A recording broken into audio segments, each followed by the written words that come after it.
ప్రభుత్వం, వైసీపీ ప్రభుత్వం బెదిరింపులకు కానీ ఇబ్బందులకు కానీ గురి చేస్తే అందరూ అడుగు వెనక్కేసి క్షమాపణలు అడిగారు. మేము ఈలేకపోతున్నామని. కానీ ఒక ఇప్పటం గ్రామం ప్రజలే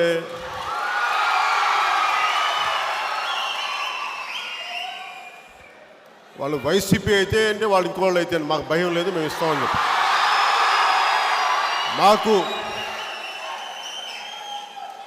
మీరు అండగా నిలబడి రాష్ట్ర భవిష్యత్తుని దిశానిర్దేశం చేసే ఇప్పటం సభకి మీరు సహకరించినందుకు, మీరు కష్టాల్లో ఉన్నప్పుడు, మీ గడపలు కూల్చేసినప్పుడు, మీ ఇల్లు కూల్చేసినప్పుడు పనిలో ఉండి ఒకటే పెట్టుకున్న నాకు అండగా నిలబడ్డ నా ఇప్పటం గ్రామానికి నేను అండగా నిలబడతాను. ఆగమేఘాల మీద పరిగెత్తుకుంటూ వచ్చాను. వైసీపీ నాయకుడు నన్నంటే వైసీపీ నాయకుడు కులవంత నన్ను అన్నట్టు కాదు, వైసీపీ నాయకుడే అన్నట్టు. అంతే. నేను కులాన్ని అంత ఎప్పుడు ద్వేషించను. కులాన్ని నేను ఎప్పుడు మాట్లాడినా నన్ను తిట్టించేది నేను పుట్టిన కులం ద్వారా తిట్టిస్తాను, ఆ కులంలో పుట్టిన నాయకుల ద్వారా తిట్టిస్తారు.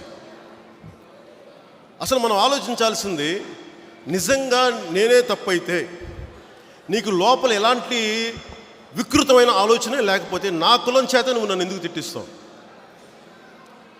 బ్రిటిష్ వాడు వెళ్ళిపోయాడు, విభజించి పాలించేవాడు వెళ్ళిపోయాడు, వాళ్ళ గుణగణాలు లోపలికి వెళ్ళిపోయాను. ఇంకా మనం విభజిస్తూనే ఉన్నాం. ఎక్కడో ఇది మారాలి. ఈ 2024 కీలకమైన ఎన్నికలు,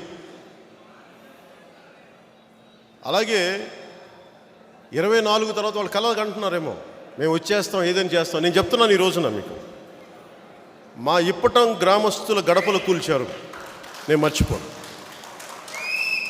చాలా లోపలికి నా గుండెలు దింపారు ఆ గుణపం. మీరు మాకు నిలబడ్డ వాళ్ళకి మీరు కొడితే మీరు గడ్డప్పలు చేసి గడ్డపారేసి మా ఇప్పటం గ్రామం గడప కొట్టిన ప్రతిదీ నా గుండె మీద కొట్టినట్టయింది నాకు ఆ రోజున. సజ్జల గారు మీకు ఒకటే చెప్తున్నా, గుర్తుపెట్టుకోండి, నేను ఛాలెంజే విసురుతున్నా. మీరు ఎలా గెలుస్తారో మేము చూస్తాం.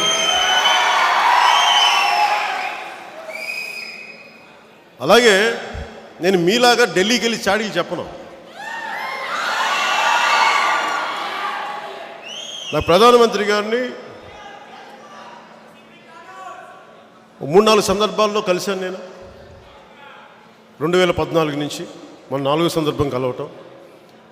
వారితో నేను ఎప్పుడు మాట్లాడిన, ఎందుకు ఈ మాట మాట్లాడుతున్నాను, సజ్జల గారు అడుగుతూ ఉన్నారు, ఏం మాట్లాడారు నీకు ఎందుకయ్యా చెప్తావు, నీకు ఆ పెద్ద మనిషికి ఎందుకంత ఉత్సుకత, మీకు ఎందుకు కావాలి, మీకు మేమేం మాట్లాడామో కావాలా, రండి నా దగ్గరికి రండి చెప్తాను, మీ చెవులో చెప్తాను, నేనేం చెప్పాను చెప్తాను.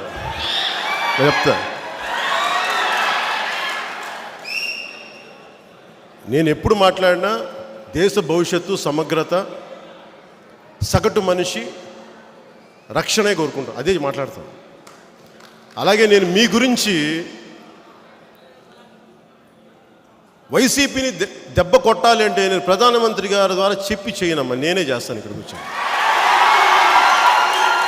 నా నేల, ఈ నేలలో పుట్టినోడిని, ఆంధ్రుణ్ణి, ఆంధ్రాలో పుట్టా, ఆంధ్రాలోనే తెలుసుకుంటాం. మాట్లాడితే ఢిల్లీకి వెళ్ళి కంప్లైంట్ చేయం. మా యుద్ధాలు వెళ్ళి బీజేపీ పెద్దలు నడిచి అడగమని చెప్పి నా యుద్ధం నేనే చేస్తాను. మా ఇప్పటం గ్రామానికి సమస్య వస్తే ఢిల్లీ నుంచి మద్దతు అడగను, మేమే వస్తాం, మేమే వచ్చి తెలుసుకుంటాం. మేము కూర్చొని మీలాగే వెళ్ళిపోయి ఢిల్లీకి వెళ్తారండి.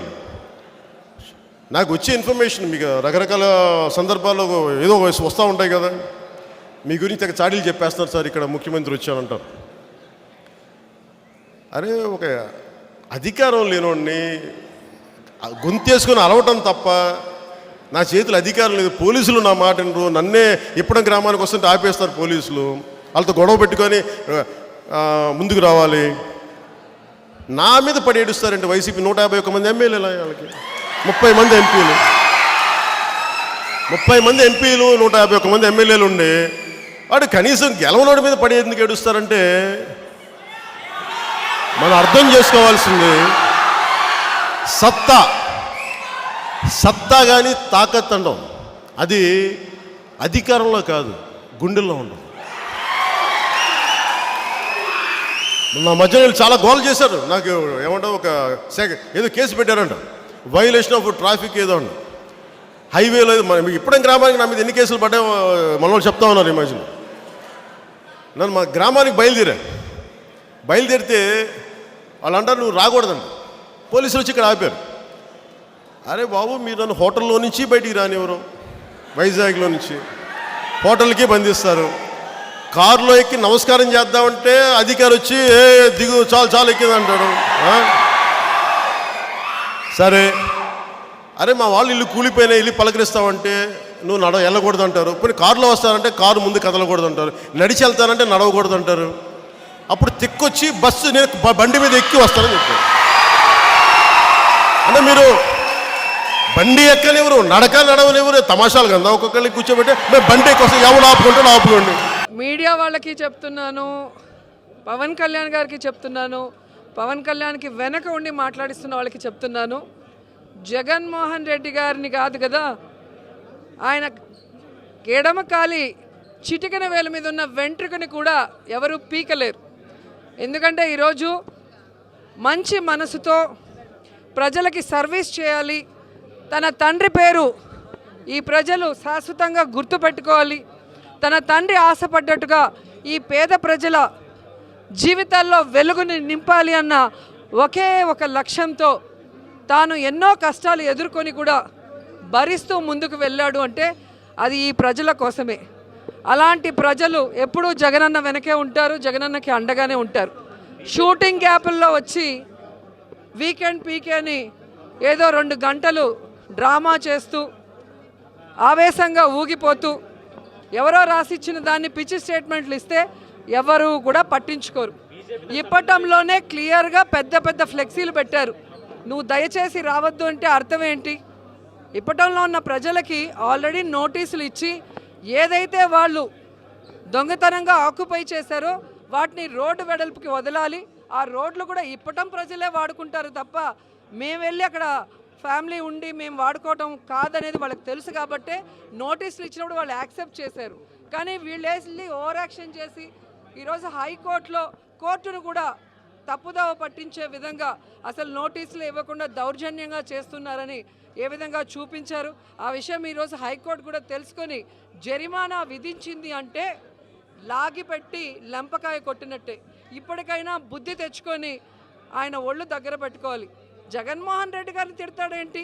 ఇప్పటంలో జరిగిన దానికి కారణం ఎవరు? చంద్రబాబు నాయుడు కొడుకు అక్కడ కంటెస్ట్ చేసి ఓడిపోతే అక్కడ ఒక సమస్య వస్తే ఆయన కొడుకు లోకేష్ వెళ్ళాలి. పవన్ కళ్యాణ్ని పంపించి పవన్ కళ్యాణ్ని ఫూల్ చేసింది చంద్రబాబు నాయుడు.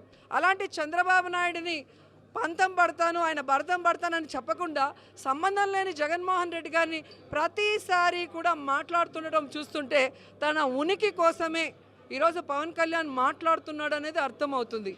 అండ్ ఈరోజు దమ్ము ధైర్యం ఉంటే పవన్ కళ్యాణ్కి 175 స్థానాల్లో నువ్వు జనసేన తరఫున క్యాండిడేట్లు పెట్టు, అప్పుడు నువ్వు హీరో అవుతావు. నువ్వు సినిమాలో హీరో వేషాలు వేసి ఇక్కడ వచ్చి నువ్వు జీరో వేషాలు వేస్తే ప్రజలు ఎవరు నిన్ను హీరోని చెయ్యరు.